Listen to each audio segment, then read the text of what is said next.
Hallelujah ঈশ্বর, hallelujah ঈশ্বর। বন্ধুরা, যিশু নামে আমার এই চ্যানেলে স্বাগত জানাই। আশা করি প্রভু যিশুর কৃপায় আপনারা ভালো আছেন, সুস্থ আছেন এবং স্বাভাবিক আছেন। আজকে উপস্থিত করেছেন ঈশ্বর গীত সংহিতা 134 অধ্যায় পাঠ করছি। আপনারা প্রথম থেকে শেষ পর্যন্ত শুনবেন। আমাকে প্রচার করতে সাহায্য করুন, আমি যেন প্রচার করতে পারি।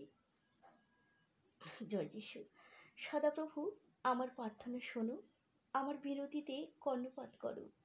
তোমার বিশ্বস্ততায়, তোমার ধর্মশীলতায় আমাকে উত্তর দাও। তোমার দাসকে বিচারে আনিও না। তোমার সাক্ষাতে তো কোনো প্রাণী ধার্মিক নয়।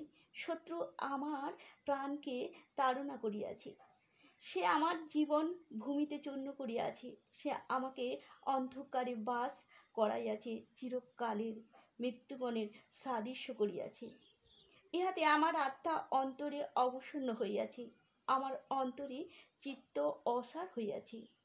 আমি পূর্বকালের দিন সকল স্মরণ করিতেছি, তোমার সমস্ত কর্ম ধ্যান করিতেছি, তোমার হস্তের কার্য আলোচনা করিতেছি। আমি তোমার উদ্দেশ্যে অঞ্জলি প্রসারণ করিতেছি। সেলা। শুষ্ক ভূমির ন্যায় আমার প্রাণ তোমার আকাঙ্ক্ষী। আমাকে উত্তরদানে সত্তর হও সদাপ্রভু। আমার উৎসাহ শেষ হইয়াছে, আমা হইতে তোমার মুখ লুক্কায়িত করিও না, পাছে আমি গর্তগামীদের তুল্য হইয়া পড়ি। প্রাতে আমাকে তোমার দয়ার বচন শোনাও, কেননা তোমাতে আমি নির্ভর করিতেছি। আমার গন্তব্য পথ আমাকে জানাও, কেননা আমি তোমার দিকে নিজ প্রাণ উত্তোলন করি। হে সদাপ্রভু, আমার শত্রুগণ হইতে আমাকে নিস্তার করো, আমি তোমারই কাছে লুকাইয়াছি। তোমার হৃষ্ট সাধন করিতে আমাকে শিক্ষা দাও, কেননা তুমি আমার ঈশ্বর। তোমার আত্মা মঙ্গলময়, আমাকে সরল ভূমি দিয়া চালাও সদাপ্রভু।